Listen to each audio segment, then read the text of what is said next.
My name is Lisette Hernandez. I originally had a car accident the day before my birthday, and from having left side pains, mistakenly I had punched myself around this area and I felt something, and when I tried to keep finding it, I couldn't find it, and then I found it again like a few weeks later.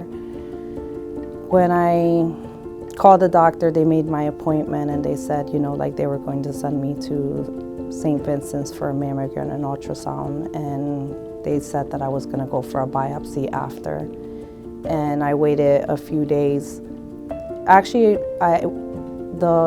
it was like on December 10th was when I had to see the doctor. Then the 11th was when I went to see to get the mammogram and ultrasound. And then on the 13th when I was hiking and I didn't have signal, God willingly, I had signal, and that's when I found out that I had cancer.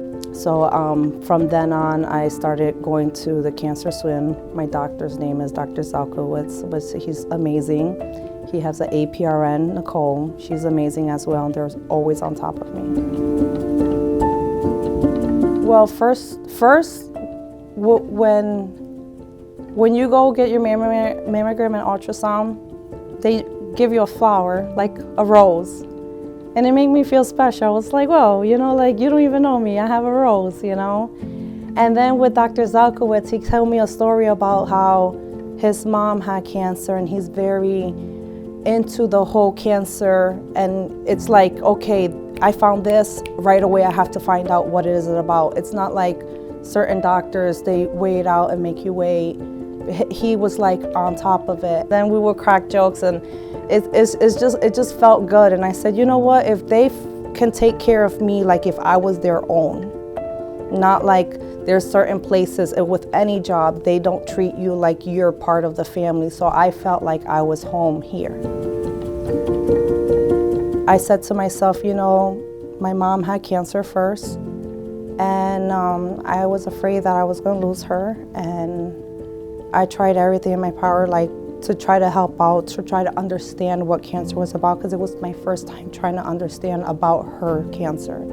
Then when it was my grandmother, I tried to understand her cancer, because not every cancer is the same.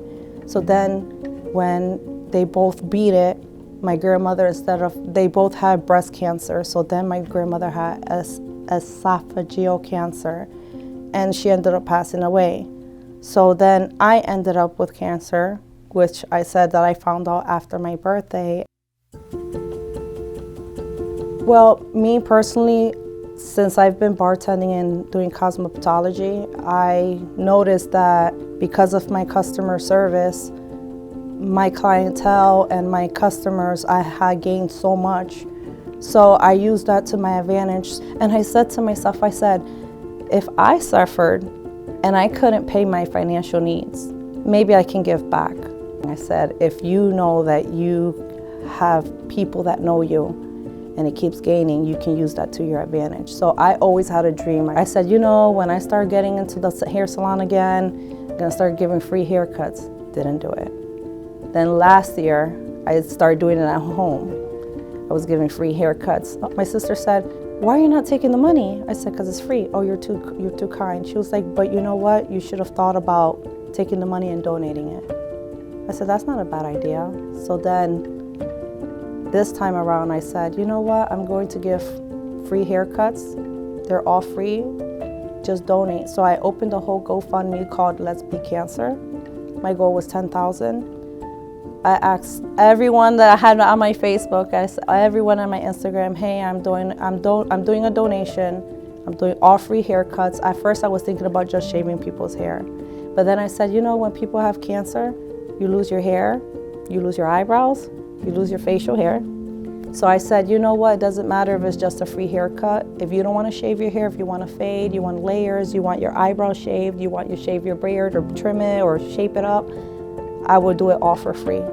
But just give a donation. No donation is too small or too big. So there was people that would give $1, $5, $10. And since I worked at the bar, I used that to my advantage. Hey, did you know, I know you were ordering something to eat, but I'm doing a foundation for Cancer Awareness October. Everyone knows it's cancer awareness, but I'm giving free haircuts to people. Would you kindly donate? And if you donate, you're more than welcome to get a haircut, or if not, it will help someone else get that free haircut. And from then on, it was just like I saw that first day, 400, 500, 600. I was like, what? And it was just growing and growing. And one day I opened up the GoFundMe and I saw the amount that I had and I started crying. And then my daughter said, what happened? I'm like, finally, I did something. I did something that I really wanted to do with the kindness of my heart, to give back. Yeah, I want to do it again. Maybe go bigger. Maybe aim bigger, and I don't know. I want to keep going, and I want to make sure that I always stay positive about it, and hopefully, like, instead of, staying at the same goal, aim higher and higher and higher and keep growing. Stay positive. I always said stay positive. I just want to say thank you. I don't know how much I can say thank you, because I feel like my words are not enough to say thank you. It's not enough, but I don't know how much to repay you. Like, maybe my actions of giving those free haircuts made you feel happy, because I know that me personally, when I do something good and I don't expect anything in return, it makes me feel good. So I hope they know that my thank you is very genuine.